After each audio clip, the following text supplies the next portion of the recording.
अच्छा, मैं भी किसी से ताली बजाने के लिए नहीं कहता हूं, क्योंकि कभी आएगा ताली बजाओ, क्यों बजाए, तेरे नौकर हैं क्या, क्यों बजाएं, अच्छी कविता होगी तो बजा देंगे। तो इसलिए मैं किसी से ताली बजाने के लिए नहीं कहता हूं। मैं दिल्ली गया, मैंने कहा सभी श्रोता दोनों हाथ ऊपर उठाएं, ताली बजाएं। 4000 श्रोताओं ने ऊपर को हाथ उठाए, ताली बजाई। दादा सच कहता हूं 300-400 श्रोताओं की यहां से उधड़ गई। अब मैं क्यों नुकसान कराऊं किसी का। तो मैं नहीं कहता ताली बजाने के लिए किसी से। मैंने तो ताली बजाने का एक कोड वर्ड बना रखा है। जब मैं ऐसे करूं, समझ लो तुम्हें ताली बजानी है। एक बार रिहर्सल करते हैं जोर से। बहुत अच्छे, बहुत अच्छा, बिल्कुल इसी तरह से जिंदे रहो। हाँ। मैं भी देखो भाई कम है लेकिन दम है, दम है। और मुझे तो ऐसा लग रहा है ये मुड़ेर सिंह नहीं, पूरा हिंदुस्तान मेरे सामने बैठा हुआ है, पूरा हिंदुस्तान।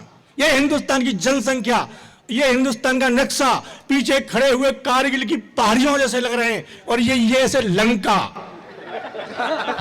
ये रावण संचालन कर रहा है। सीता जी मेरी तरफ चश्मा ला के देख रही हैं, आगे टेटिया कुंभकर्ण मेरी तरफ गड्ढा हट के बैठा हुआ है, मैं विभीषण फंस गया इनके बीच में आकर के।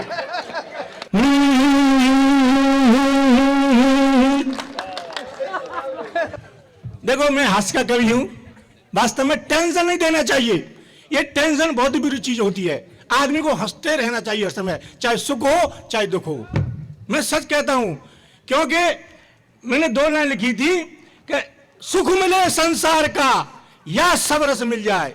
सब रस मेरा नाम है, वैसे मैं ठहनुआ हूं, जाट हूं, मुरसान से आया हूं। सब रस मुरसानी लिखता हूं कि सुख मिले संसार का या सब रस मिल जाए। तुलसी ऐसी तुलसी उस जगह न जाइए जहां एक कप मिले न चाय। तो आपको तो चाय भी मिल गई, खाना भी मिल गया, इसीलिए आप मस्ती में सुने। तुलसीदास ने हालांकि नहीं लिखा था, मैंने अपना नाम जोड़ दिया है, क्योंकि तुलसीदास को सब जानते हैं, मुझे कोई जानता नहीं, इसलिए लिखी तो मैं नहीं, पर तुलसीदास का नाम जोड़ दिया मैंने उसमें कि मैं भी विख्यात हो जाऊं।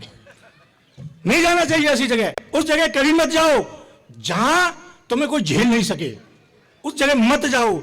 उस जगह जरूर जाओ जहां लोग तुम्हारा इंतजार करें, वहां जाना चाहिए आदमी को। और तुम्हें देख करके कोई अपना दरवाजा बंद कर लेता है, कुंडी लगा लेता है अंदर से, तो ध्यान रखना दादा, बाहर भी कुंडी होती है। बाहर की कुंडी लगा के चुपचाप घर को आ जाना। सच में टेंशन नहीं होना चाहिए। एक आदमी अच्छा खासा 4थी मंजिल पर घूम रहा था, दूसरा आदमी आया, टेंशन दे गया, ऊपर को मुंह किया, बोला फूल सिंह तेरी छोरी का एक्सीडेंट हो गया। अच्छे खासे को टेंशन दे गया। फूल सिंह टेंशन में नीचे को उतरा 4थी मंजिल से, 3री मंजिल पर फूल सिंह आया, तब उसे होश आया, मेरे तो कोई छोरी है ही ना, मेरे तो कोई छोरी है ही ना। और फूल सिंह जब 2री मंजिल पर आया, तब उसे होश आया, मेरी तो अभी शादी भी नहीं हुई है। और जब सबसे नीचे आया, तब उसे होश आया, मेरा तो नाम ही फूल सिंह नहीं है। इसलिए टेंशन में मत रहो, हंसते मुस्कुराते रहो। इस बेटी ने बहुत अच्छी कविता सुनाई, सच में कहता हूं, देशभक्ति कविता। इसके संस्कार कितने अच्छे हैं, नहीं तो नेट पर देख लो। आजकल इस देश की लड़कियां उल्टी सीधी रील बना रही हैं, उन्हें शर्म नहीं है, अधरंगी डोलती हैं, उल्टी सीधे असली वीडियो बना रही हैं। मैं इसे धन्यवाद देना चाहता हूं कि ऐसी सब बेटियां हो जाएं, इस देश का उद्धार हो जाए। नहीं तो यूं करते जाओ, देखते जाओ कितनी गंदी गंदे ये देश के संस्कार हो गए। ये पश्चिमी सभ्यता भारत में आई क्या, यहाँ के बच्चों की जिंदगी बिगाड़ के रख दी इसने। बहुत उसे धन्यवाद। वो देशभक्ति की कविता कर रही थी। मैं देशभक्ति से शुरू करता हूं। मैं हास्य का कवि हूं। हंसते हंसते मैं भगत सिंह समझो मुझे, क्योंकि भगत सिंह हंसते हंसते फांसी पर चढ़े थे। तो मैं भी हंसते हंसते भारत की और जो है वीरता की बात करता हूं। देखें आप, ये पाकिस्तान, ये चीन हमारा क्या करेंगे, कुछ नहीं कर सकते। एक लाइन की कविता लिखी है मैंने। इस संसार में कोई कभी आज तक एक लाइन की कविता नहीं लिख पाया, और न लिख रहा है और न जिंदगी में लिख पाएगा। और लिख भी लेगा तो मेरा क्या करेगा। लिख ले, तेरा कागज तेरी कलम, क्या करेंगे हम। पर एक लाइन की कविता कोई नहीं लिख पाया। देख ले इस चीन और पाकिस्तान की एक लाइन की कविता क्या है कि ए चीन ए पाकिस्तान तुम कुछ भी कर लो अंत में मरोगी। कविता खत्म। इन्हें तो मरना है हर हालत में। क्या करेंगे भारत का? विश्वास करो कि ए चीन ए पाकिस्तान हम तेरी मौत का बाग लगा देंगे। ए चीन ए पाकिस्तान हम तेरी मौत का बाग लगा देंगे और श्री हरिदास फ्यू से पेट्रोल खरीद कर और तुझ पर छिड़क कर तुझ में आग लगा देंगे। क्या करेंगे ये हमारा? कुछ नहीं कर सकते। दादा मैं तो वहां गया चीन में गया घूमने के लिए। अच्छा तुमने देखा होगा चीन के आदमी की आंखें कैसी होती हैं, जैसे तोते को पानी भरी बाल्टी में डाल दो, आंख तोते की यूं करता। फिर चीनी की आंखें देखो और वहां का उत्पादन देखो, 3 फुट का उत्पादन वहां का, भारत का 6 फुट का 7 फुट का। अब मैं चीन घूमने गया तो सारे चीनी छोटे छोटे और मुझे खड़े होकर यूं देखे यूं, और मैं उन्हें ऐसे देखता, झंडा ऊंचा रहे हमारा, मैं ऐसे देखता, सब चीनी छोटे छोटे। तो वहां एक जो विदेशी खड़ा था वो हिंदी भी जानता था और चीनी भी जानता था। तो मैंने चीनियों से पूछा, मैंने क्यों तुम्हारे चीन में कोई मेरे जैसा 6-7 फुट का आदमी नहीं है पूरी चीन में? तो एक चीनी मुझसे बोला कि ख्वां कुछ छोड़े हुआ। अब उसने क्या कहा मुझे नहीं पता। तो मैंने कहा भाई साहब चीनी जानते हो, हिंदी जानते हो? बोले हाँ जानता हूं। तो मैंने ये क्या कह रहा है? बोले ये कह रहा है हाँ पूरी चीन में एक आदमी है 6 फुट का। तो मैंने कहा वो कहां पर है, मुझे दिखाओ वो कहां पर है। तो वो चीनी बोला कि ख्वां। ये क्या कह रहा है कि ख्वां जिले में के अंदर है। तब मुझे पता लगा कि कभी उस जिले में चीन में मेरे पिताजी घूमने गए होंगे।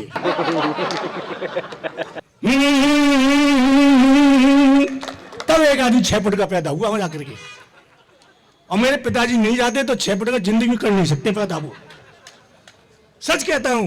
तब उस चीन के लिए मैंने 4 लाइन लिखी। अब देखें, ऊंचा है हिंद गगन से जो सीला पवन अगन से, ऊंचा है हिंद गगन से जो सीला पवन अगन से, मत उलझो मेरे वतन से नहीं तो मर जाओ कसम से।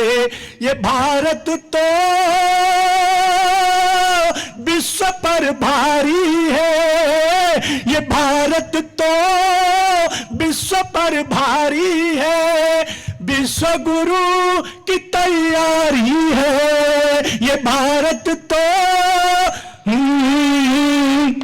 ऐसा सुनने संतोष माते कथा हो रही है, ताली बजाना भी भूल जाते हैं। ये भारत तो विश्व पर भारी है, विश्व गुरु की तैयारी है कि तुम हो 3 फुटैया हम हैं 7 फुटैया, तुम हो 3 फुटैया हम हैं 7 फुटैया। पानी मांगे तेरी नानी रोबे तेरी मैया, पानी मांगे तेरी नानी रोबे तेरी मैया। योद्धाएं राम लखन से बांधेंगे तुझको कफन से, योद्धा है राम लखन से बांधेंगे तुझको कफन से। मत उलझो मेरे वतन से नहीं तो मर जाओ कसम से। ये भारत तो क्या करेगा? इस भारत का कोई कुछ नहीं बिगाड़ सकता है, विश्वास करो। अब ये सोमदत्त व्यास पता नहीं क्या क्या कह रहे थे, मुझसे बोले तुम तो हंस के कभी हो, जिंदगी में वीर रस की कविता नहीं लिख सकते। हालांकि मैं लिखता नहीं हूं। इन्होंने कि जब चैलेंज किया तो विश्वास करो मैंने एक कविता लिखी 6 लाइन की। मैंने कि 1 लाइन याद कर लूंगा और मंच पर जाके बोल लूंगा, जब भूल जाऊंगा तब मोबाइल निकाल लूंगा। आपने देखा होगा पहले लोग डायरी लेके आते थे, अब लोग मोबाइल निकाल के कविता पढ़ते हैं। क्यों भैया तुम याद नहीं तो क्यों आए हो? या याद है नहीं कविता सुना रहे हो, क्यों सुना रहे हो? तो मैंने नई कविता लिखी तो मैंने भी मोबाइल में लिख ली। अब ये सोमदत्त व्यास बोले, दोस्तों शबरस मुर्शानी आ रहे हैं, वो कविता सुनाएंगे वीर रस की। चैलेंज किया, मैं आया मंच पे, मैंने कहा दोस्तों मैं वीर रस की कविता सुना रहा हूं, सुने। अब एक लाइन याद, मैं ये मोबाइल निकाल लूंगा। मैं सुनो, मैं पूछ रहा हूं कब तक जारी मेरी जंग रहेगी। अब एक लाइन याद मुझे। अब मैंने फिर बोला, मैं पूछ रहा हूं कब तक जारी मेरी जंग रहेगी। मुझे फिर याद नहीं आया। श्रोता सोचेंगे आगे क्या बोले और मैं बोलूं तो क्या बोलूं। मैंने तुरंत मोबाइल निकाला, मोबाइल में कविता निकाली, भाई साहब डिलीट पे उंगली रख गई और कविता खत्म, मिट गई कविता उसमें से। अब मैं क्या बोलता, मुझे गुस्सा आया। फिर मैं बोला, मैं पूछ रहा हूं कब तक जारी मेरी जंग रहेगी। एक श्रोता बोला, जब तक ये तेरी लुगाई तेरे संग रहेगी।